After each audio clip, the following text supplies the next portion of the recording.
आप सभी छात्रों का आज के सत्र में बहुत-बहुत स्वागत है।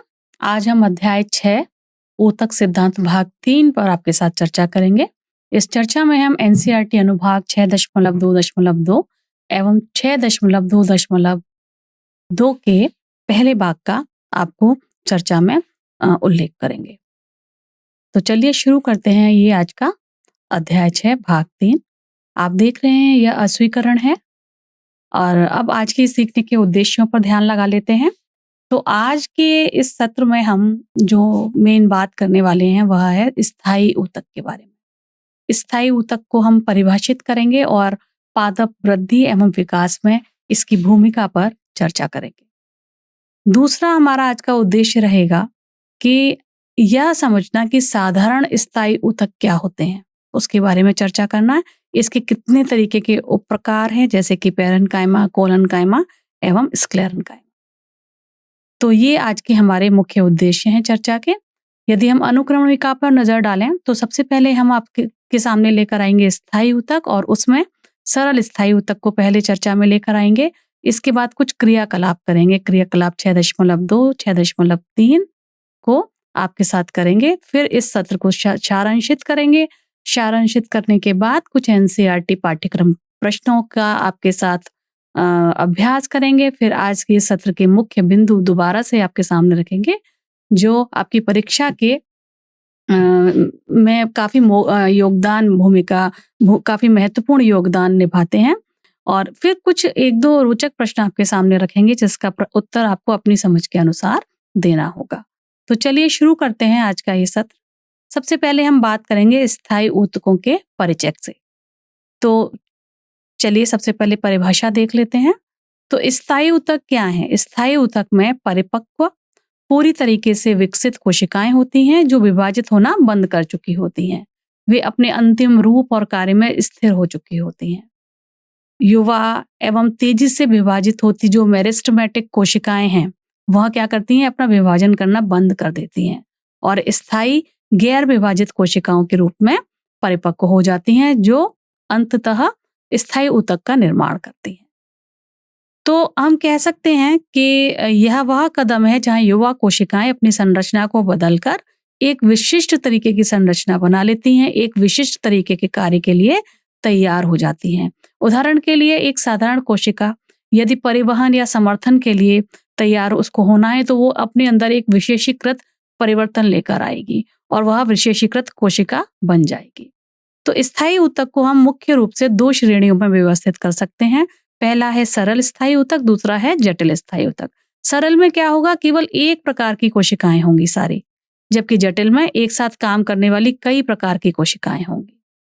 तो ये जो हमारा मेरिस्टेमेटिक ऊतक होता है या जिसे हम विभज्योतक ऊतक कहते हैं, यह पौधों में आपको पता है विशेष क्षेत्रों में होते हैं जहां कोशिकाएं लगातार विभाजित होती रहती हैं और बढ़ती रहती हैं। ठीक है, जिससे पौधे क्या करेंगे? लगातार विभाजित होते रहेंगे तो पौधों का आकार में वृद्धि होगी, उनकी लंबाई में वृद्धि होगी, उनकी चौड़ाई में वृद्धि होगी। तो इनके जो पौधों के जड़ है, तने हैं, पत्तियां हैं, जैसे ये जितने भी भाग हैं वह विकसित होते जाएंगे।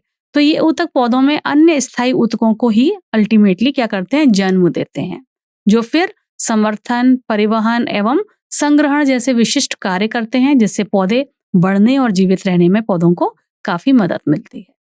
तो जब शीर्षस्थ ऊतकों की जो कोशिकाएं हैं वह विभाजित होना बंद कर देती हैं और विशिष्ट कार्यों के लिए विशेषज्ञ बनना शुरू कर देती हैं तो वे विभाजित होने की क्षमता खो देती हैं और स्थायी ऊतकों का हिस्सा बन जाती हैं, जिसकी संरचना और कार्य पौधे के शरीर में निश्चित होते हैं।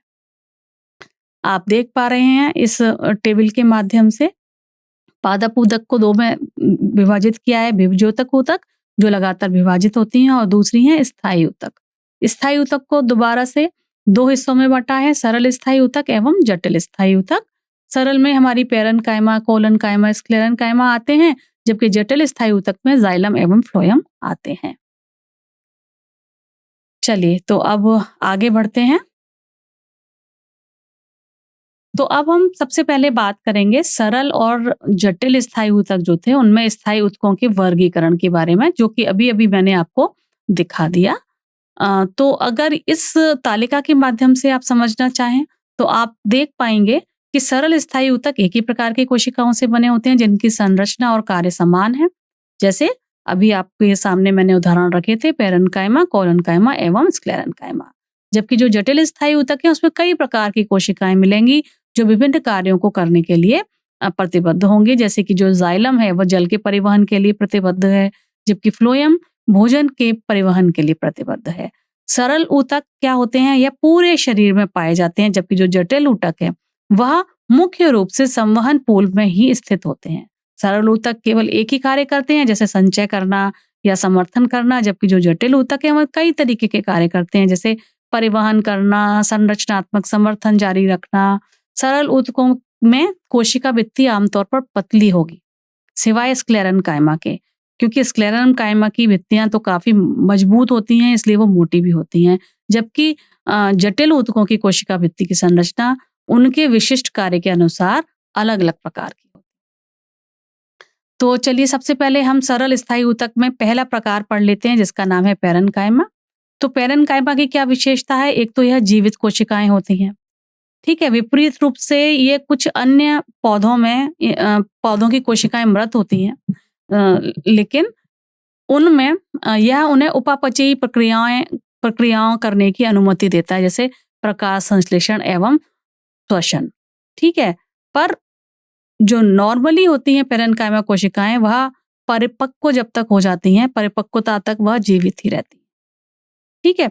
और इनकी जो कोशिका भित्ति है वह काफी पतली होती है और सेल्यूलोज की बनी हुई होती है। यह संरचनात्मक समर्थन प्रदान करती है, कोशिका को उसका आकार देने में मदद करती है और कोशिका की यांत्रिक क्षति की रक्षा करती है। इनकी जो लचीली कोशिका भित्ति के विपरीत जो कोशिका झिल्ली है वह तो लचीली होगी, लेकिन ये जो कोशिका भित्ति है यह कठोर होती है और पौधे को सीधा रखने के लिए जल का दबाव बनाने का कारण बनती है, ताकि उसको कोशिका को फटने से रोका जा सके। तो उसमें ये काफी महत्वपूर्ण भूमिका निभाती है। यह जो कोशिकाएं हैं वह आमतौर पर गोल या अंडाकार होती हैं, लेकिन दबाव के कारण उनका आकार बदल सकता है। ये कोशिकाएं ज्यादातर भोजन एवं पानी को संग्रहित करने का काम करती हैं। यदि उनमें क्लोरोप्लास्ट होते हैं तो वो प्रकाश संश्लेषण के लिए भी प्राथमिक स्थल बना देती हैं। तो जब उनमें क्लोरोप्लास्ट होगा तब हम उनको एक अलग नाम दे देंगे, क्लोरेन्काइमा कह देंगे, ठीक है। तो ये भंडार, यदि स्टार्च को भंडारित कर लिया, पानी को कर लिया, और यदि प्रकाश संश्लेषण हो रहा है तो उनको हमने क्लोरेन्काइमा कह दिया।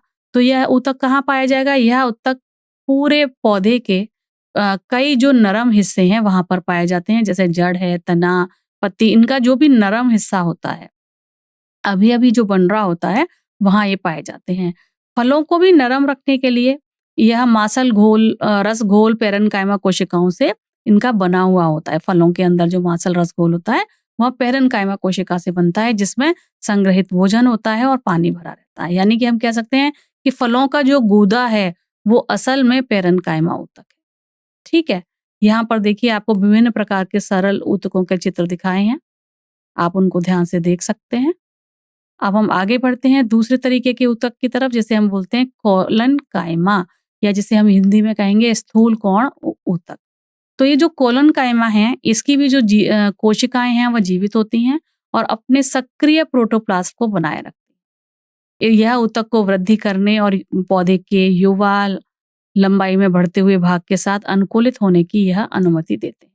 कोशिका भित्ति जो पादप कोशिकाओं में कोशिका झिल्ली के बाहर की एक कठोर संरचना है, कोलेनकाइमा में कोनों पर मोटी होती है, क्योंकि यह कोने ही वह क्षेत्र हैं जहां समीपवर्ती कोशिकाओं से यह मिलते हैं। तो सेल्यूलोज, हेमीसेल्यूलोज एवं पेक्टिन, यह 3 पदार्थों के कारण अक्सर यह मोटापा इनको मिलता है, और इस मोटाई के कारण ही इस तरीके की जो कोशिकाएं हैं उनको अतिरिक्त शक्ति मिलती है, अतिरिक्त समर्थन प्रदान करते हैं पौधे को, जिससे पौधा अपना आकार बनाए रखता है और बाहरी दवाओं के प्रति अपने आप को बना के रखता है, उसका विरोध कर सकता है।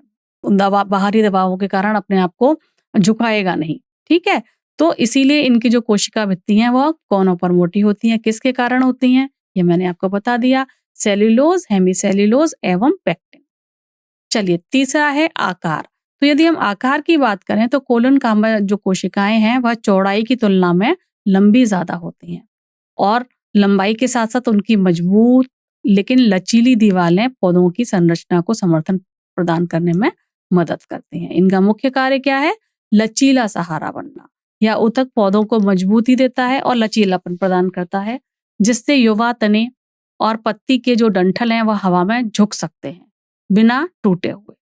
अगर तेज हवा है, तेज बारिश है, तूफान है, तो जो युवा डंडे हैं, नए नए डंडे बने हैं, जो नई नई तने निकले हैं, वो झुक जाएंगे, लेकिन लचीलापन है इसलिए वो झुक पा रहे हैं, लेकिन पेड़ से टूटेंगे नहीं, है ना? तो इनका यही काम है, लचीला सहारा बनना। तो जीवित कोशिकाएं और असामान्य रूप से जो मोटी कोशिका भित्ति के संयोजन के कारण ही पौधों में यह लचीलापन आ पाता है। और ये कहाँ पाए जाएंगे? यह ऊतक भी पौधे के कई मुलायम भागों में पाए जाते हैं, जैसे कि जड़, तना, पत्ती एवं फूल। तो यदि हम वैसे उदाहरण देखें तो पत्ती का जो पर्णवृत्त वाला एरिया होता है, जहाँ से पत्ती डंठल से मेन डंठल से जुड़ती है पत्ती, वो उसे हम पर्णवृत्त एरिया कहते हैं। वहां पर कोलोनकाइमा कोशिकाएं मौजूद। ठीक है, ये देखिए दूसरा जो पिक्चर है बी में दिखाया गया है इमेज, वह स्थूल कोण ऊतक या पैरन का इसका जो अभी हम डिस्कस कर रहे हैं, जिसके बारे में हमने अभी अभी चर्चा की है, स्थूल कोण ऊतक को यह जता रहा है। आप देखेंगे कि कोनों पर इनकी भुत्तियां में काफी मोटाई आपको दिखाई दे रही है। चलिए अब अगले पर चलते हैं, जिसे हम बोलते हैं स्क्लेरनकाइमा, या जिसे हम बोलेंगे हिंदी में दृढ़ोत्तक तक। दृढ़ोत्तक यह तीसरे तरीके का सरल स्थायी ऊतक का प्रकार है। तो जो स्क्लेरनकाइमा कोशिकाएं हैं, यह मृत कोशिकाएं होती हैं। जैसे ही ये कोशिका परिपक्व होती हैं, ये मृत हो जाती हैं, मर जाती हैं, और इनकी जो आंतरिक जो पदार्थ है, यानी कि जो जीवन का पदार्थ है, जिसे हम प्रोटोप्लास्ट कहते हैं, वो ये खो देती हैं। जब ये मृत हो गई तो प्रोटोप्लास्ट सूख जाएगा, नहीं रहेगा। तो क्या होगा? यह कोशिकाएं खोखली हो जाएंगी और एक कठोर संरचना जैसी बन जाएंगी। तो इनकी कोशिका भित्ति में भी लिग्निन नामक एक कठोर पदार्थ होता है, जो कि जलरोधी पदार्थ के कारण यह मोटी और मजबूत होती हैं। इसकी जो दीवारें होती हैं, कोशिका भित्ति होती है, तो जितनी भी स्क्लेरनकाइमा कोशिकाएं हैं, यह लंबी होती हैं, सक्रिय होती हैं और एक फाइबर जैसे काम करती हैं, जो पौधे को तनाव सहने की शक्ति देती है। ठीक है, तो लंबा जो रेशेदार भाग है किसी भी पौधे का, या आपने जैसे नारियल के ऊपर देखे होंगे, वो सब क्या है? स्क्लेरनकाइमा है। ठीक है, स्क्लेरनकाइमा और क्या कर रही है? यह पौधे के कंकाल की तरह काम कर रही है। पौधे के परिपक्व भावों को मजबूत करने का काम है इसका, कठोर समर्थन प्रदान करने का काम है, और पौधों को क्षति से बचाने का भी काम। यह ऊतक पौधे के कठोर भाग में पाया जाता है, जैसे कि परिपक्व तने, पत्तियों की शिराएं, बीजों और सूखे मेवों की जो बाहरी कठोर परत होती है, वह उन सभी जगह पर यह टिश्यू, यह ऊतक मिलता है। लकड़ी के जो फाइबर हैं, लकड़ी के जो काष्ठ रेशे होते हैं ना, वो स्क्लेरनकाइमा कोशिकाएं ही होती हैं। ठीक है, यहाँ पर तीसरे नंबर का चित्र में आपको दृढ़ोत्तक ऊतक दिखाया गया है। चलिए अब हम ये जो तीन हैं, पैरेन्काइमा, कोलोनकाइमा एवं स्क्लेरनकाइमा, इनके बीच तुलना कर लेते हैं। इनके बीच क्या अंतर है और क्या अंतर नहीं है, उसको समझ लेते हैं इस तालिका के माध्यम से। तो आप विशेषताएं एक तरफ लिखी हैं। अब आप देखें पैरेन्काइमा, कोलोनकाइमा, स्क्लेरनकाइमा, या जिसे हिंदी में हम करेंगे मृदूतक, स्थूल कोणोतक एवं दृढ़ोतक। इनकी जो कोशिका भित्ति को यदि हम तुलना करें तो आप देखेंगे कि पहली दो मृदोतक एवं स्थूल कोणोतक में जीवित हैं कोशिकाएं, जबकि दृढ़ोतक में कोशिकाएं परिपक्वता पर मृत हो रही हैं। कोशिका भित्ति की बात करेंगे तो मृदोतक की तो कोशिका पतली है, कोशिका भित्ति सेल्यूलोज युक्त है हालांकि, लेकिन वह पतली है। स्थूल कोणोतक तो अपने आप में ही बता रहा है कि कोनों पर यह जो कोशिका भित्ति है वह मोटी होती है, और दृढ़ोतक में भी ये मोटी है और इसमें लिग्निन युक्त भी है। आकार की यदि बात करें तो मृदोतक गोलाकार एवं अंडाकार आकार की होंगी, जबकि स्थूल कोणोतक लंबी हैं और दृढ़ोतक लंबी एवं रेशेदार। ठीक है, मुख्य कार्य यदि हम इन तीनों का तुलना करें मुख्य कार्य की, तो दृढ़ोतक में मृदोतक में यदि क्लोरोफिल है तो वो प्रकाश संश्लेषण भी कर लेता है, अदरवाइज वो स्टार्च का भंडार करता है। स्थूल कोणोतक लचीला सहारा देती हैं ताकि तेज हवा में डंठल वगैरह टूटे ना। दृढ़ोतक कठोर सहारा बनती हैं पेड़ पौधों का। स्थान की यदि हम बात करें तो मृदोतक पूरे पौधे में पाया जाता है, स्थूल कोणोतक अधिचर्म भागों के नीचे होता है, जबकि दृढ़ोतक जितने भी परिपक्व अंग हैं वहाँ पर जो कोशिकाएँ होंगी वह दृढ़ोतक ही होंगी। उदाहरण में मृदुतक में उदाहरण दिया गया है, फल में जो गूदा होता है वो मृदुतक ऊतक का बना होता है। स्थूल कोणोतक ऊतक जो पाया जाता है वो पत्ती के डंठल में पाया जाता है और जो लकड़ी के रेशे होते हैं वहाँ पर लकड़ी के जो तंतु होते हैं वहाँ पर दृढ़ोतक ऊतक होता है। ठीक है? तो ये देखिए इसको दोबारा से आपको विभिन्न प्रकार के सरल ऊतक दिखा दिए हैं और उनके उदाहरण भी बता दिए हैं। उनकी इस तुलनात्मक तालिका से हमने उनके बीच के अंतर भी समझ लिए हैं। अब चलिए हम गतिविधियों की तरफ चलेंगे। पहली गतिविधि है गतिविधि 6.2। इस गतिविधि के लिए हमें एक पौधे का तना लेना है और हमें अपने शिक्षक की सहायता से बहुत पतले-पतले टुकड़ों में इसको काटना है। अब जो पतले-पतले स्लाइस हमने काटे, उनको सेफ्रिन नामक जो एक वर्णक है, उससे अभिरंजित करेंगे। एक सुंदर ढंग से काटा हुए भाग को हम स्लाइड पर रखेंगे, उसके ऊपर एक ग्लिसरीन की बूंद डालेंगे और फिर ध्यान से कवर स्लिप रखेंगे ताकि उसके ऊपर कोई भी बुलबुला ना आ जाए और फिर उसको माइक्रोस्कोप के नीचे देखेंगे, उसका अवलोकन करेंगे। इस प्रकार अवलोकन करने से हमें विभिन्न प्रकार की कोशिकाएं दिखाई देने को मिलेंगी और उनके बारे में हम समझ सकते हैं। तो इसकी तुलना हम चित्र 6.2 से भी करेंगे। तो आपको अवलोकन करके क्या देना है? आपने कुछ प्रश्नों के उत्तर देने हैं। ठीक है? जैसे कि आप पहला प्रश्न आपको ये बताना है कि क्या सभी कोशिकाएं जो भी आपको दिख रही हैं माइक्रोस्कोप के अंदर, उनकी संरचना समान है या नहीं? फिर आपको ये बताना है कि कितने प्रकार की कोशिकाएं देखी जा रही हैं। अगर समान नहीं है तो कितने प्रकार की हैं। ठीक है? तो ये 2 प्रश्नों के उत्तर आपको देने हैं।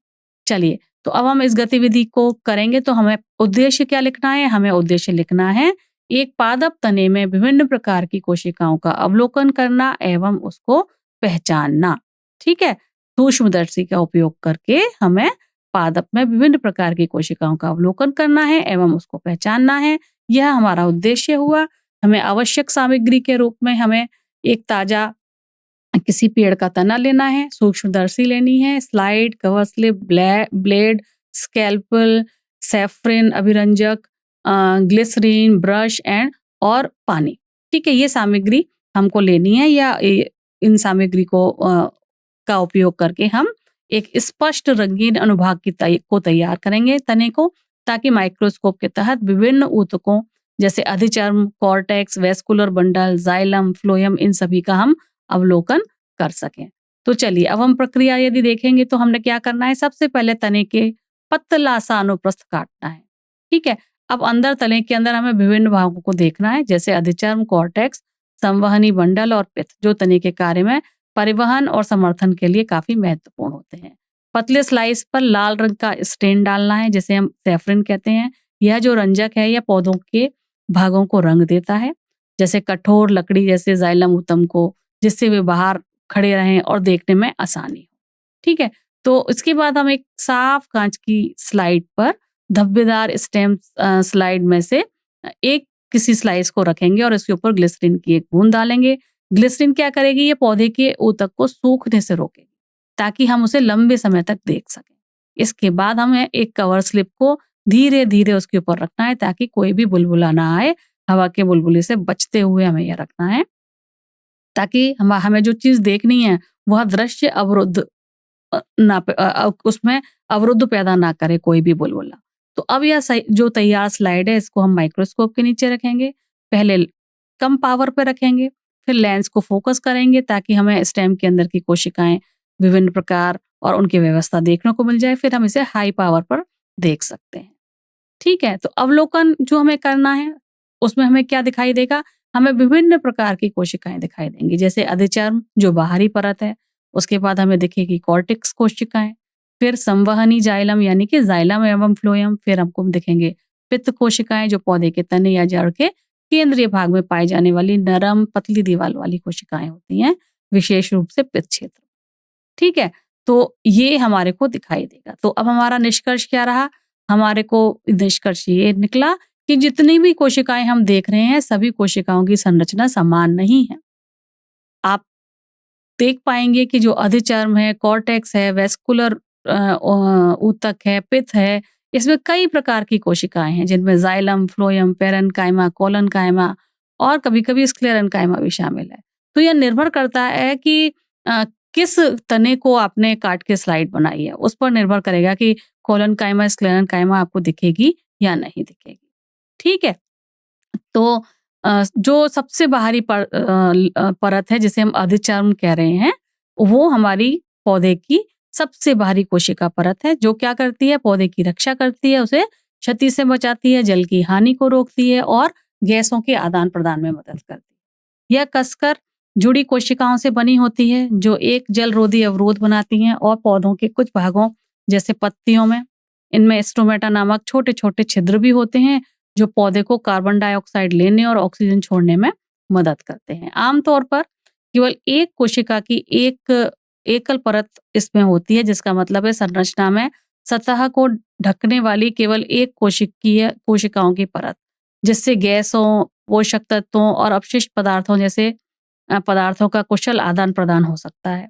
यह छोटी आंत की अस्तर जैसी ऊतकों में आम तौर पर देखा जाता है, जहां एपिथेलियल कोशिकाओं की एक परत पोषक तत्वों के त्वरित अवशोषण में सहायता करती है। शुष्क आवासों में पौधों की अधिचर्म मोटी होती है ताकि वाष्पोत्सर्जन के माध्यम से जल की हानि कम हो, जिससे वे अपनी सतह से जल के वाष्पीकरण को कम करके शुष्क वातावरण में जीवित रख सकें। कटिकल कुछ पौधे विशेष रूप से पत्तियों की बाहरी सतह पर क्यूटिकल होता है कुछ पौधों पे, खासतौर से बाहरी सतह पर एक आप कह सकते हैं एक मोम जैसा कुछ पदार्थ उसके ऊपर लगा रहता है। उसका वो क्या करता है, वो एक्चुअली पानी के उड़ने को रोकता है, वाष्पोत्सर्जन को रोकता है, क्योंकि लगातार वाष्पीकरण के माध्यम से अत्यधिक पानी का नुकसान तो हो ही सकता है ना। तो ये जो क्यूटिकल है, यह जल हानि को रोकने वाला एक मोमी जल रोधक परत के रूप में कार्य करता है। जड़ों में कोशिकाओं की जो बाहरी परत है, जिसे हम अधिचर्म कहते हैं, इसके ऊपर विशेष रूप से छोटे बाल जैसी संरचनाएं होती हैं, जिसे हम मूल रोम कहते हैं, या जिसे इंग्लिश में रूट हेयर्स कहते हैं। ये मूल रोम जो है, यह जड़ के सतह के क्षेत्रफल को बहुत अधिक बढ़ाते हैं, जिससे पौधा मिट्टी से अधिक मात्रा में पानी और खनिज पदार्थ को अवशोषित कर सकता है। यह बात महत्वपूर्ण इसलिए है क्योंकि पौधे का विकास और जीवित रहने के लिए पानी आवश्यक होता है और मूल रोम अवशोषण प्रक्रिया को अधिक कुशल बनाते हैं। जब कोशिकाएं न्यूनतम अंतर कोशिकीय रिक्तिकाओं के साथ सघन रूप से जुड़ी होती हैं, तो इसका अर्थ है कि कोशिकाएं एक दूसरे के बहुत करीब व्यवस्थित होती हैं, जिनके बीच बहुत कम रिक्त स्थान होता है। यह व्यवस्था आमतौर पर एपिथेलियल ऊतक जैसे ऊतकों में देखी जाती है, जहां कोशिकाएं सुरक्षात्मक परत बनाने के लिए एक दूसरे से अच्छे ढंग से जुड़े रहते हैं। इस सघन व्यवस्था के कारण संरचनात्मक समर्थन प्रदान करने, हानिकारक पदार्थों के प्रवेश को रोकने और ऊतक के माध्यम से पदार्थों के कुशल परिवहन में काफी मदद मिलती है। तो यहाँ पर आप देख पा रहे हैं, रक्षक कोशिकाएं जो हैं एपिडर्मल कोशिकाओं में सन्निहित होती हैं। ठीक है, आपको यहाँ पर स्टोमेटा भी दिखाए जा रहे हैं और एपिडर्मिस कोशिकाएं भी दिखाई जा रही हैं। चलिए, तो जो अधिचर्म है उसके कार्य क्या हैं? यह एक बैरियर के रूप में काम करता है, यानी कि अपनी मजबूत बहुपरती संरचना के कारण और विशेष जो इसकी रक्षा कोशिकाएं हैं, उनके माध्यम से यह रोगजनक एवं बाहरी वातावरण के खिलाफ पौधे को सुरक्षा प्रदान करता है। दूसरा, अधिचर्म जो है वो पानी के अत्यधिक नुकसान को क्या करता है, वाष्पीकरण जैसा जो जिसे इंग्लिश में ट्रांसपिरेशन कहते हैं, के माध्यम से नियमित करने और रोकने में मदद देता है। यह एक विशेष मोमी परत जिसे हम क्यूटिकल बोलते हैं, उसके माध्यम से हो पाता है। तो यानी कि ये जल की हानि को भी रोकता है।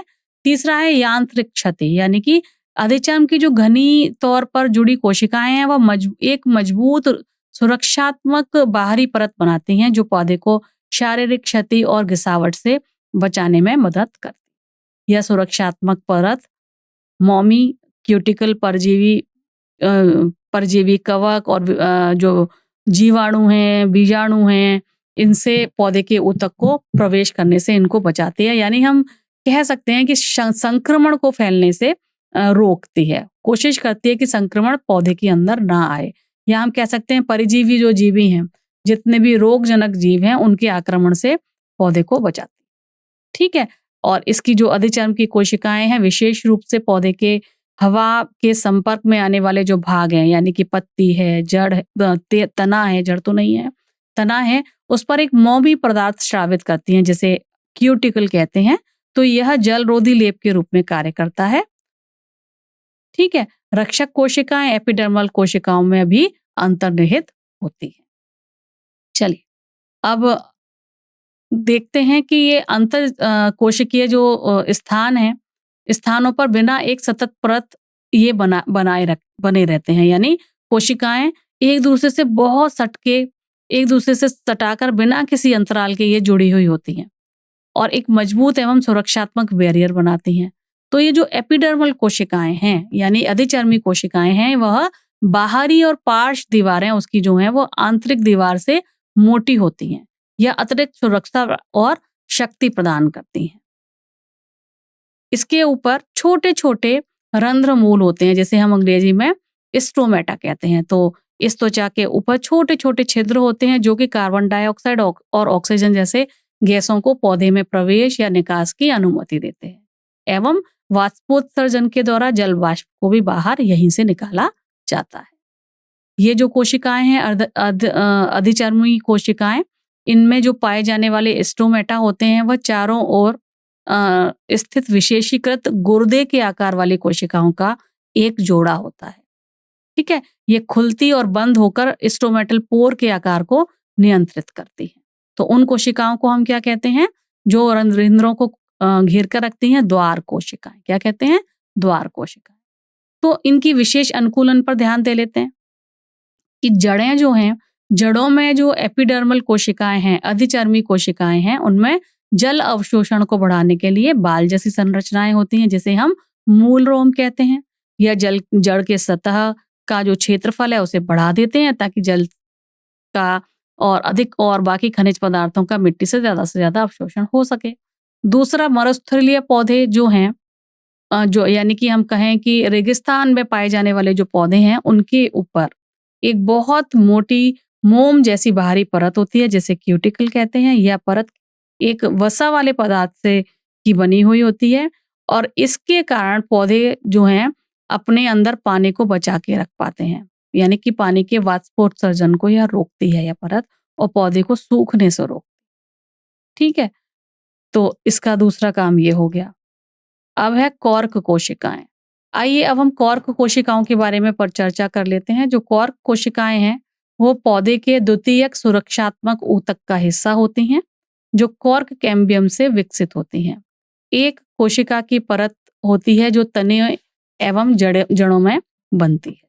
कॉर्क कोशिकाएं ये विशेषीकृत पौधा कोशिकाएं हैं, जो ये विशेषीकृत पौधे हैं या विशेषीकृत जो पौधे हैं कोशिकाएं, ये पौधे के तने जड़ की बाहरी परतों पे पाई जाती हैं और इसको हम कहते हैं पेरिडर्म।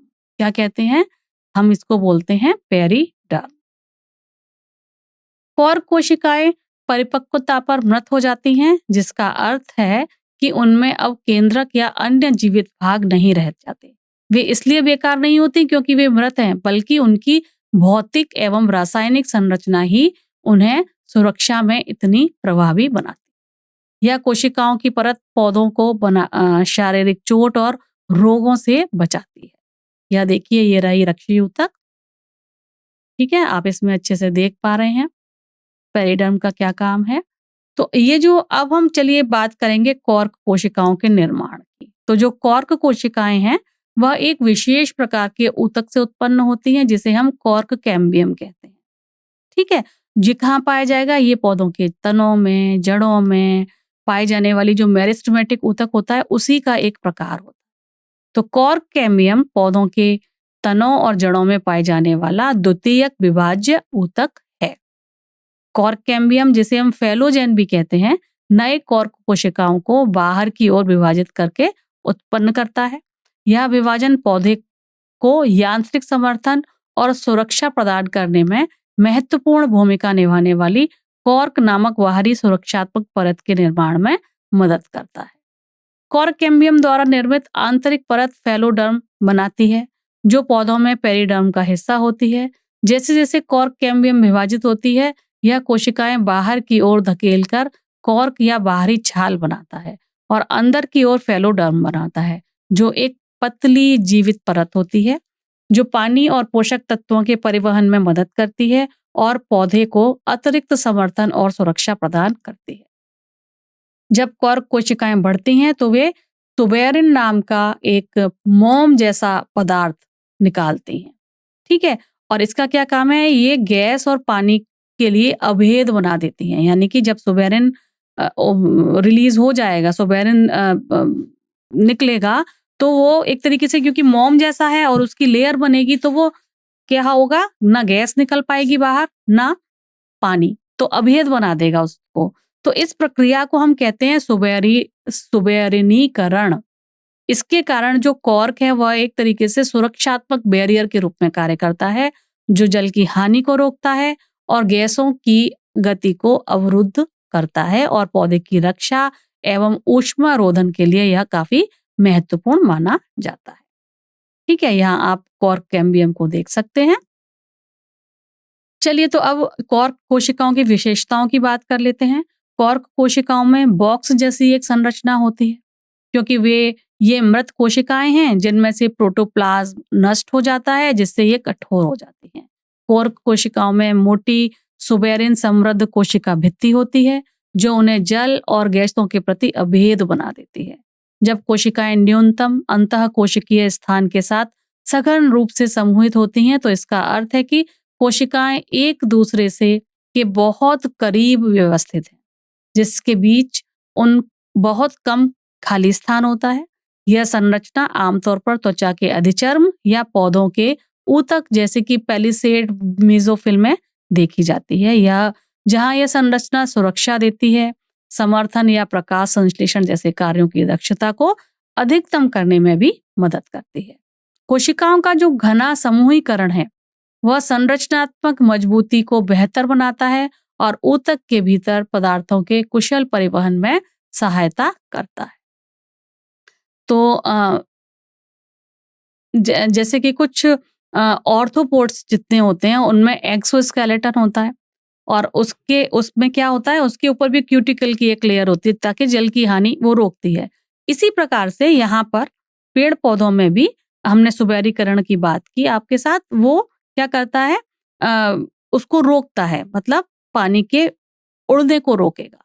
ठीक है, तो स्थलीय जीवन में भी जो जीव हैं उनको जीवित रहने के लिए भी अपने आप को तरह तरह से अनुकूलता के हिसाब से अपने अंदर परिवर्तन लाने होते हैं, और ये जो विशेषता होती है, इस विशेषता के कारण ही ये जो जीव हैं आर्थ्रोपोड्स, इनको नमी बनाए रखने और शुष्कता से बचने में मदद मिलती है, खासतौर से शुष्क परिस्थितियों में।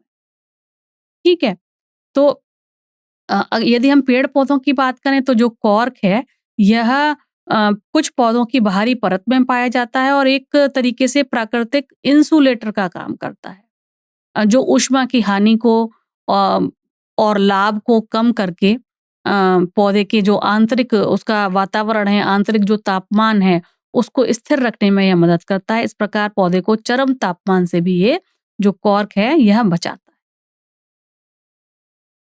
तो यदि हम कॉर्क कोशिकाओं के कार्यों पर चर्चा करें तो आप देखेंगे कि जो कॉर्क है यह पौधे की संरचना सुरक्षा में काफी महत्वपूर्ण भूमिका निभाता है। जैसे कि पौधे की बाहरी परत में पाई जाने वाली कॉर्क कोशिकाएं एक सुरक्षात्मक बैरियर के रूप में काम करती हैं, जो पौधों को अपने आसपास के वातावरण के तनाव जैसे कि सूखा, ठंडा मौसम, यांत्रिक क्षति, इन सब से बचाता है, जो एक जलरोधी और मजबूत आवरण प्रदान करती है।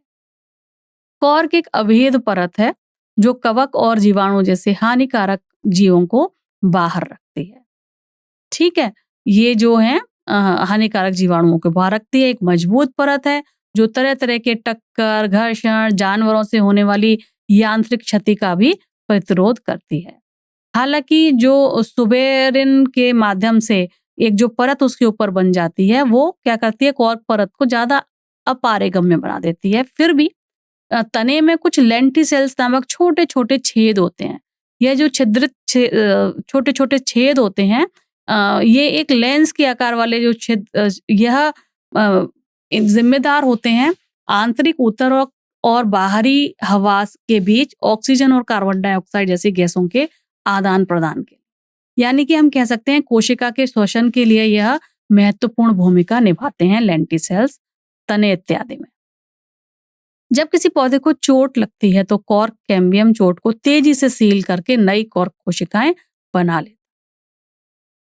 ठीक है, अब हम पत्तियों में पाए जाने वाले वो जो छिद्र हैं, रंध्र हैं, जिन्हें हम अंग्रेजी में स्टोमेटा कहते हैं, उसके बारे में बात कर लेते हैं। तो यह जो छिद्र हैं, रंध्र हैं, ये पत्तियों में पाए जाते हैं, तनों में भी कभी कभी पाए जाते हैं और कभी कभी पौधों के अन्य भागों में भी पाए जाते हैं, पर मुख्यतः यह पत्तियों में पाए जाते हैं और यह अधिकांशतः पत्तियों के नीचे की ओर स्थित होते हैं ताकि सीधी धूप जो पड़ रही है और गर्मी जो है उससे बचाया जा सके। सीधी धूप पड़ेगी ऊपर वाली लेयर पर, ठीक है, और नीचे और वो खुले रहते हैं तो क्या होगा, ज्यादा बाष्पोत्सर्जन के कारण उनका जो जरूरी पानी है वो भी निकल जाएगा। ठीक है, इसलिए वो नीचे वाली सतह पर ज्यादा होते हैं, ऊपर वाली सतह पर कम होते हैं ताकि पौधे को सीधी धूप और गर्मी से बचाया जा सके। हालांकि वे तने और अन्य भागों में भी थोड़े बहुत पाए जाते हैं, जबकि पत्तियों पर सबसे ज्यादा पाए जाते हैं ये रंध्र। ठीक है, तो अब आप स्टोमेटा की ये संरचना देख सकते हैं। तो अब समझ लेते हैं इनकी स्थान और संरचना। यह जो रंध्र हैं वह पौधे के बाहरी सुरक्षात्मक परत पर स्थित होते हैं जिसे हम अधिचर्म कहते हैं। प्रत्येक स्टोमेटा को घेरे हुए एक युग्म विशेषीकृत मटर के बीज के आकार की या फिर हम कहें डंबल के आकार की कोशिकाएं होती हैं जो इसके खुलने एवं बंद होने को नियंत्रित करती हैं। इन कोशिकाओं को द्वार कोशिकाएं कहते हैं। यह जो रक्षक कोशिकाएं हैं, द्वार कोशिकाएं हैं, यह रंध्र के चारों ओर होती हैं और उसे इसके बाद जो कोशिकाएं हैं उन्हें हम रक्षक कोशिकाएं कहेंगे। यह अलग अलग आकार की हो सकती हैं, जैसे कि जो द्विबीज पत्री हैं, जैसे फली हैं, गुलाब हैं, इनमें वे गुर्दे के आकार की होती। ठीक है, रक्षक कोशिकाएं। जबकि एक बीज पत्री यानी कि जैसे उदाहरण के तौर पर घास में वे डंबल के आकार की होती। ठीक है, प्रत्यक्ष धूप से पानी की हानि को कम करने के लिए अधिकांश जो स्टोमेटा हैं वो पत्ती के ठंडे अधिक सुरक्षित निचले स्थान पर स्थित होते हैं। इसके बारे में हमने बात कर ली थी। तो ये जो स्टोमेटा हैं या रंध्र हैं, इनकी स्थिति और संख्या पौधे के वातावरण पर निर्भर करती है। जैसे जो जलीय पौधे हैं उनमें वे ऊपर की सतह पर ज्यादा होते हैं क्योंकि जो नीचे वाली सतह है वो तो पानी में ही डूबी रहती है। जबकि जो रेगिस्तानी पौधे हैं उनमें ये काफी कम होते हैं क्योंकि वहां गर्मी इतनी होती है कि ज्यादातर पानी उड़ सकता है इन रंध्रों के वहां, तो बहुत कम होंगे और अंदर की ओर धसे हुए होंगे ताकि पानी की बचत की जा सके। तो यह जो अनुकूलन है वो पौधों को विभिन्न जलवायुओं में कार्बन डाइऑक्साइड के अंतर्ग्रहण और ऑक्सीजन के मुक्त होने जैसे गैसीय आदान प्रदान और वाष्पोत्सर्जन द्वारा जल हानि के प्रबंधन में मदद करता है।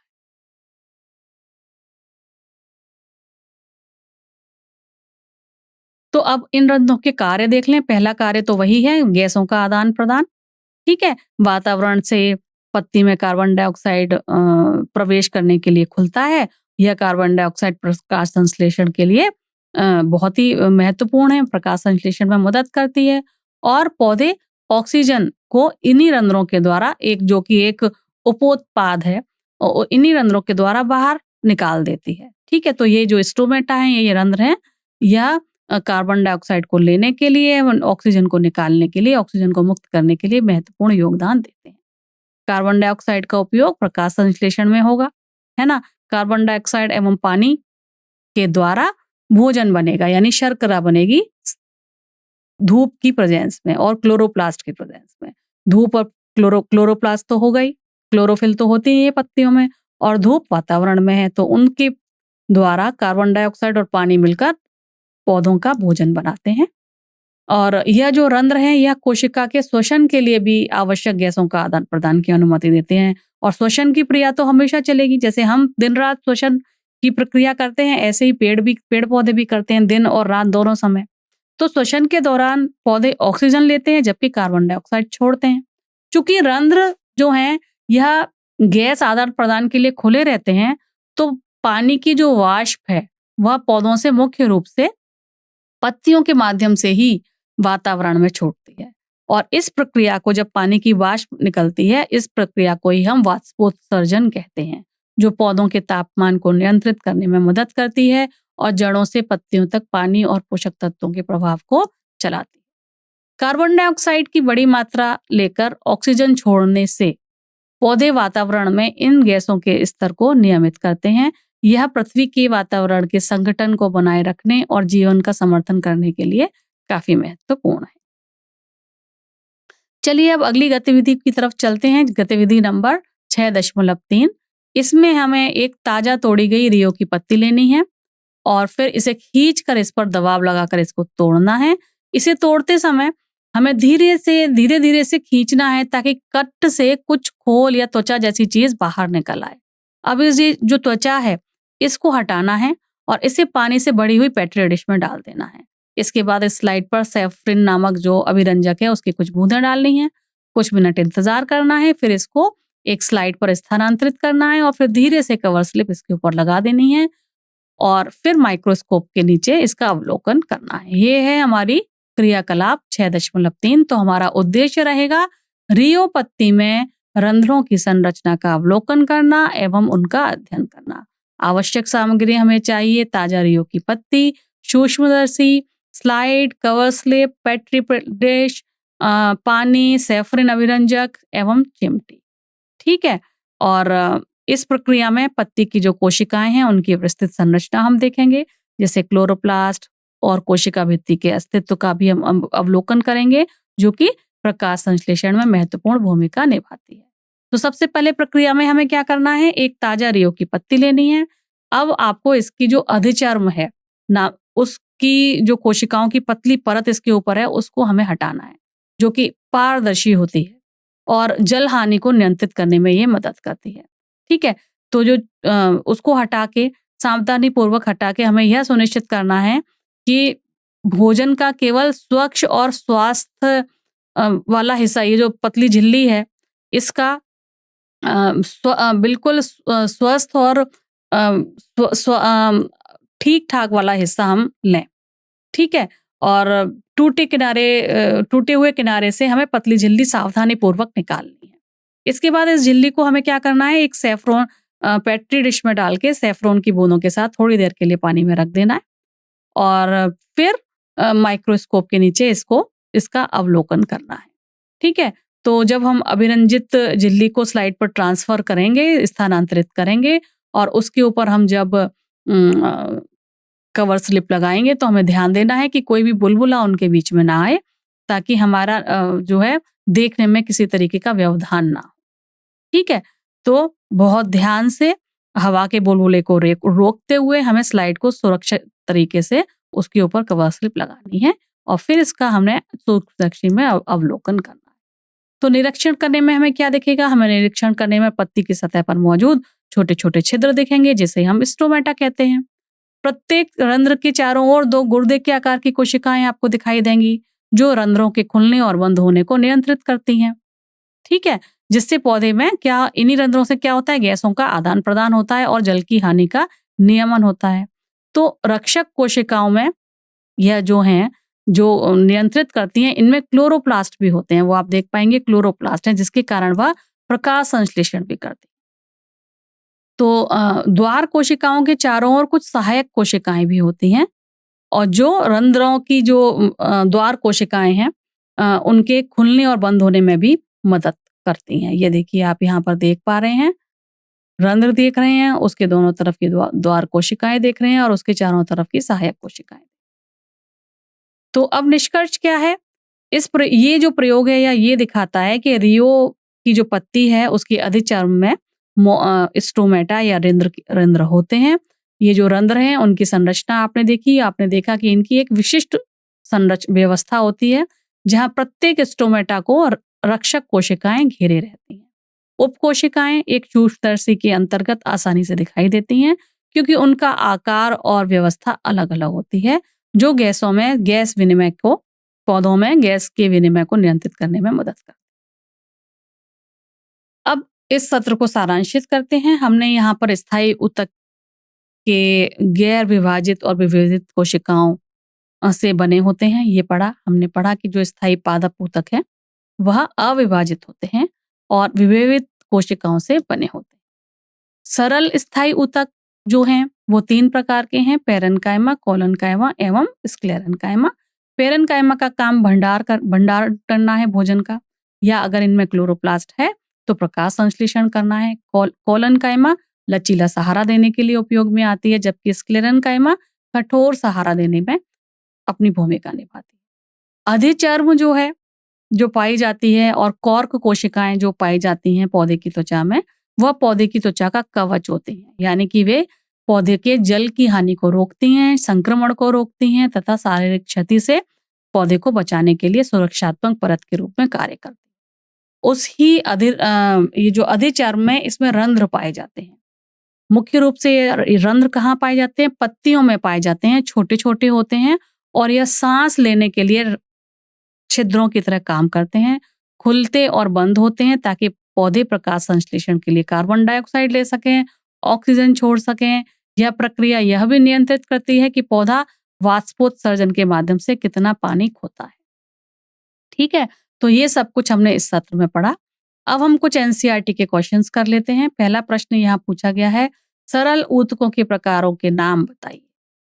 तो सरल ऊतकों के जो प्रकार हैं वह कितने हैं? 3 प्रकार हैं। पहला है मृदोतक, जिसे हम पैरेन्काइमा भी कहते हैं। यह पौधों में पाए जाने वाला साधारण स्थायी ऊतक है जो जीवित कोशिकाओं से मिलकर बना होता है, जिसकी दीवारें पतली हैं, बड़ी हैं, अनियमित हैं और अनियमित आकृति की कोशिकाएं इसके पास होती हैं। ये कोशिकाएं आमतौर पर ढीले ढाले रूप से एक साथ पैक नहीं होती। इनके बीच में कुछ अंतः कोशिकीय रिक्त स्थान होते हैं जो भोजन, पानी और हवा को संग्रहित करने में मदद करते हैं। दूसरा जो ऊतक है उसे हम बोलते हैं स्थूल कोणोतक, या जिसे अंग्रेजी में कहते हैं कोलेनकाइमा। यह पौधों में पाए जाने वाला सरल स्थायी ऊतक का दूसरा प्रकार है, जिसकी कोशिका भित्ति मोटी होती है, आमतौर पर कोनों पर, जो कि लचीलापन और समर्थन प्रदान करती है। ये कोशिकाएं भी जीवित होती हैं और उनमें प्रोटोप्लास्ट होता है, जिससे वे चयापचय क्रियाएं कर सकते हैं। तीसरा है दृढ़ोतक। यह जो ऊतक है यह कैसा है? ये मजबूत सहारा पौधों को देता है। ठीक है, और इसकी जो कोशिकाएं हैं यह जब मैच्योर हो जाती हैं, परिपक्व हो जाती हैं, तो कोशिकाएं मृत हो जाती हैं। ठीक है, इनकी सेल वॉल में लिग्निन भी पाया जाता है, जिससे यह इनको बहुत मजबूत हार्ड बनाती हैं और इनको मजबूत बनाती हैं। ठीक है, अगला है नारियल का छिलका कौन से ऊतक का बना होता है? तो जो नारियल का छिलका है वह स्क्लेरेन्काइमेटस ऊतक का बना हुआ होता है, जो कि शक्ति और कठोरता प्रदान करने वाला ऊतक है। क्योंकि यह जो ऊतक है यह मृत कोशिकाओं से बना हुआ होता है और नारियल का जो बाहरी परत है आपको पता है वो काफी कठोर होती है, सुरक्षात्मक खोल बनाती है, जो कि फल के आंतरिक हिस्सों की रक्षा करने के लिए बनी होती है। तो शक्ति और कठोरता देने के लिए इसमें लिग्निन पाया जाता है और यह जो नारियल का छिलका है यह स्क्लेरेन्काइमेटस ऊतक का बना होता है। तीसरा है पौधे में कोलेनकाइमा ऊतक का क्या कार्य है? 4 विकल्प है। भोजन का भंडारण, ख में कहा है प्रकाश संश्लेषण, ग में है यांत्रिक सहायता और लचीलापन, घ में लिखा है जल और पोषक तत्वों का परिवहन। तो चलिए उत्तर पर चर्चा कर लेते हैं। तो जो स्थूल कोण ऊतक है यह एक प्रकार का ऐसा पादप ऊतक है जो पौधे के युवा बढ़ते हुए भागों को सहारा देता है और लचीलापन प्रदान करने का कार्य करता है। ठीक है, तो इसीलिए यह यांत्रिक सहारा देता है और लचीलापन भी प्रदान करता है। जैसे कि जब ज्यादा बारिश हो, तेज हवा हो, तो पौधे का डंठल टूटे ना, वह उसको लचीला बनाएगा कि ताकि वो झुक जाए पर उस आपदा को सहन कर ले। तो ये जो स्थूल कोण ऊतक हैं यह ऐसा कैसे कर पाती हैं? क्योंकि इनकी कोशिका भित्ति कुछ क्षेत्रों में मोटी होती है, सभी जगह नहीं होती, जिससे वो लचीलापन दे पाती है और मजबूती भी दे पाती है। यह संरचना पौधे को बिना टूटे मुड़ने और फैलने की अनुमति देती है, जिससे यह पौधा शरीर का समर्थन करता है। ठीक है, और खास तौर से नए तने और पत्तियों में काफी समर्थन करता है ताकि बिना टूटे खिंच और मुड़ जाए पौधा और पौधे का लचीलापन बना रहे। तो विशेष रूप से यह कहाँ पाया जाता है? स्थूल कोण ऊतक या विशेष रूप से पत्तियों के डंठल में पाया जाता है एवं युवा तने में पाया जाता है, जो हवा तथा अन्य बाहरी बलों के प्रति अधिक संवेदनशील होते हैं। ठीक है, यहाँ पाया जाता है। अगला प्रश्न है निम्नलिखित में से कौन सा ऊतक मोटी लिग्नीकृत भित्तियों वाली मृत कोशिकाओं से बना है? क पेरेन्काइमा, ख स्क्लेरेन्काइमा, ग कोलनकाइमा एवं घ एरेन्काइमा। तो इसका सही उत्तर है ख स्क्लेरेन्काइमा। स्क्लेरेन्काइमा जो ऊतक है, इसमें मृत कोशिकाएं होती हैं। यह जब कोशिकाएं परिपक्व होती हैं तो इसकी कोशिकाएं मृत हो जाती हैं। इसकी दीवारें मोटी हैं और दृढ़ हैं, जिसमें लिग्निन नामक मजबूत पदार्थ होता है, जिससे यह कठोर बनाती हैं और मजबूत बनाती हैं, जो पौधे को समर्थन देता है और सुरक्षा प्रदान करता है। ये मोटी दीवारें पौधों को संरचनात्मक शक्ति एवं कठोरता प्रदान करता है। ठीक है, ये जो इसकी जो मोटी दीवारें हैं मुख्य रूप से सेल्यूलोज की बनी होती हैं, जिसमें लिग्निन भी होता है। ठीक है, ये जो ऊतक है, ये पौधे को सीधा खड़ा रहने में, अपने भार को संभालने में भी मदद करता है, क्योंकि यह पौधे को अपने द्रव्यमान के नीचे ढहने या बाहरी बलों से क्षति पहुंचने से रोकता है। इसीलिए यह काफी मजबूत होता है और इसीलिए यह मृत कोशिकाओं से मिलकर बना होता है। इसीलिए यह कार्य कर पाता है, कठोरता प्रदान कर पाता है। पौधों में पेरेन्काइमा की संरचना इनके कार्य में कैसे योगदान करती है और यह भंडारण तथा प्रकाश संश्लेषण जैसे विभिन्न भूमिकाएं निभाने के लिए किस प्रकार अनुकूलित होती है? चलिए इसका उत्तर समझ लेते हैं। यह जो पेरेन्काइमा कोशिकाएं हैं, यह साधारणतः अविशेषित कोशिकाएं हैं जो पौधों में पाई जाती हैं, जिनकी कोशिका भित्ति पतली होती है और उनके बीच में बड़े बड़े रिक्त स्थान होते हैं, जिससे वे लचीली हो जाती हैं और अपने स्थान के आधार पर भंडारण, प्रकाश संश्लेषण और समर्थन जैसे कई कार्य कर सकते हैं। तो दूसरा, इनकी संरचना इस तरीके की होती है कि उन्हें भंडारण सामग्री के लिए बड़े स्थानों के कारण पोषक तत्वों को कुशलता से संग्रहित करने की अनुमति मिल जाती है। चूंकि उनके शरीर के अंदर बड़े बड़ी रिक्त स्थान है, तो वे अधिक भोजन और ऊर्जा को संग्रहित कर सकते हैं, और जो उनके जीवित रहने के लिए महत्वपूर्ण है, खासकर जब भोजन आसानी से उपलब्ध ना हो। जब कुछ पौधों की कोशिकाओं में क्लोरोफिल होता है, तो वे विशेष रूप से प्रकाश संश्लेषण करने के लिए डिजाइन की जाती हैं, जो सूरज की रोशनी का उपयोग करके भोजन बनाने की प्रक्रिया है। इन कोशिकाओं को क्लोरेन्काइमा कोशिकाएं कहते हैं और वे आमतौर पर पौधों की पत्तियों में पाई जाती हैं, जहां सूरज की रोशनी आसानी से उपलब्ध होती है। पेरेन्काइमा कोशिकाएं अत्यधिक अनुकूलित होती हैं, अनुकूलनीय हैं, जिसका कार्य है या जिसका अर्थ है कि वे पौधों की आवश्यकता के आधार पर अपने कार्य को बदल सकती हैं, यानी कि वे भंडारण भी कर सकती हैं, प्रकाश संश्लेषण और समर्थन जैसे विभिन्न कार्य को भी कर सकती हैं, जिससे वे पौधे के विभिन्न भागों में बहुमुखी और आवश्यक मानी जाती है। अगला प्रश्न है, पौधों में स्थूल कोण ऊतक की उपस्थिति पर्यावरणीय तनावों का सामना करने की उसकी क्षमता को किस प्रकार प्रभावित करती है और यह उनके वृद्धि प्रतिरूपों को कैसे प्रभावित कर सकता है, बताइए। तो पौधों में जो यह कोलनकाइमा ऊतक है, इसकी उपस्थिति पर्यावरणीय तनावों को सामना करने की उनकी जो क्षमता है उसे कैसे प्रभावित करेगी। सबसे पहले तो ये जो कोलनकाइमा ऊतक है, यह पौधों को यांत्रिक सहारा देती है और लचीलापन प्रदान करती है, दोनों चीजें देती है। जबकि अन्य समर्थक ऊतक जैसे कि स्क्लेरेन्काइमा के जो है वह केवल यांत्रिक सहारा देती है, लचीलापन नहीं देती।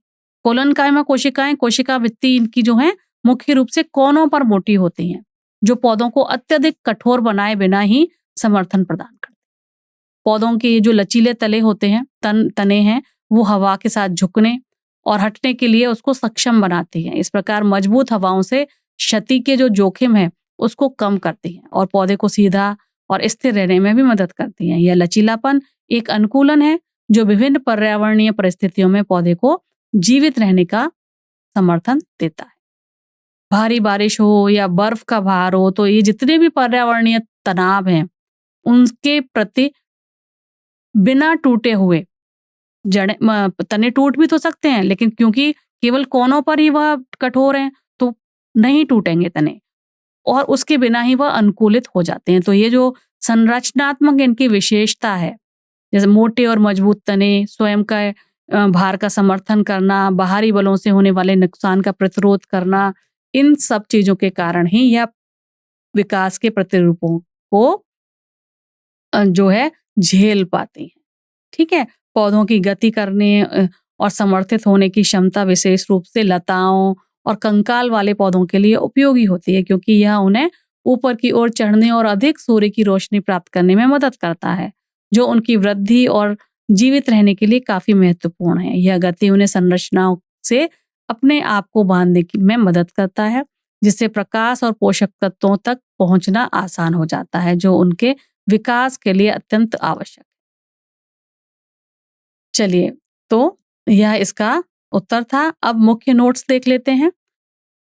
हमने पढ़ा इस सत्र में कि पौधों में स्थायी ऊतक अविभाजित हैं, ठीक है, और अविभाजित विभेजित कोशिकाओं से मिलकर बने हैं, जो मेरिस्टेमेटिक ऊतकों से उत्पन्न होते हैं। 3 प्रकार के हैं। जो सरल स्थायी ऊतक हैं, पेरेन्काइमा, उसका काम है भंडारण करना भोजन का, प्रकाश संश्लेषण करना। दूसरा है कोलेनकाइमा, जो कि लचीला सहारा बनाने में मदद करती है। तीसरा है स्क्लेरेन्काइमा, जो कठोर सहारा बनती है पौधों का। और इनकी जो लेयर है, ऊपर की सतह, उसे हम अधिचर्म कहते हैं, जिसका कार्य है सुरक्षा प्रदान करना एवं जल हानि को रोकना। हमने यहाँ कोर कोशिकाओं के बारे में भी पढ़ा। तो इसका जो कोर कैम्बियम है, कोर कैम्बियम का जो हिस्सा है कोर कोशिकाएं, यह पौधों के बाहर एक द्वितीयक सुरक्षात्मक परत बनाता है। नई कोशिकाएं बाहर की ओर उत्पन्न होती हैं और पौधों को यह पर्यावरणीय तनाव एवं क्षति से बचाने में मदद करता है। अधिचर्म के बारे में भी हमने पढ़ा। हमने जाना यह जो अधिचर्म है वह पौधे की सबसे बाहरी परत है, जो सुरक्षात्मक बैरियर के रूप में कार्य करती है, पौधे को क्षति और जल हानि से बचाती है। इस परत के भीतर स्टोमेटा नामक छोटे छिद्र मौजूद होते हैं, जो पौधे को कार्बन डाइऑक्साइड लेने और ऑक्सीजन तथा जल वाष्प छोड़ने की अनुमति देते हैं। इस प्रकार प्रकाश संश्लेषण के लिए आवश्यक गैस विनिमय को सक्षम बनाते हैं। चलिए, अब आपके सामने कुछ दिलचस्प प्रश्न रख देते हैं, जिनको आपको समझना है और अपनी समझ के अनुसार घर पर ही इसके उत्तर देने का प्रयास करना है। पहला प्रश्न आपसे यहाँ पूछा जा रहा है कि किन परिस्थितियों में पेरेन्काइमा कोशिकाएं को क्लोरेन्काइमा में विशिष्टीकृत होती हैं। किन परिस्थितियों में? प्रकाश संश्लेषण और पादप उत्तरजीविता के लिए इस अनुकूलन के महत्व पर भी चर्चा करें। ठीक है, तो इसके बारे में सोचिए। दूसरा प्रश्न आपसे हम पूछना चाहेंगे कि आनुवंशिक अभिव्यक्ति और कोशिकीय परिवर्तनों के संदर्भ में मेरिस्टेमेटी से स्थायी ऊतक में संक्रमण का विश्लेषण करें। पादप वृद्धि और विकास के लिए इस संक्रमण के क्या निहितार्थ हैं, इसके बारे में। ठीक है, तो ये आपके 2 प्रश्न हैं। इसके बारे में आपको सोचना है, बताना है और घर पर ही इनका प्रयास। तो यह था आज का सत्र। मुझे आशा है कि यह पाठ आपके लिए उपयोगी रहा होगा। अगले सत्र में किसी और नए टॉपिक्स के साथ आपके साथ फिर से मुलाकात होगी। तब तक के लिए आपका बहुत बहुत धन्यवाद। नमस्कार।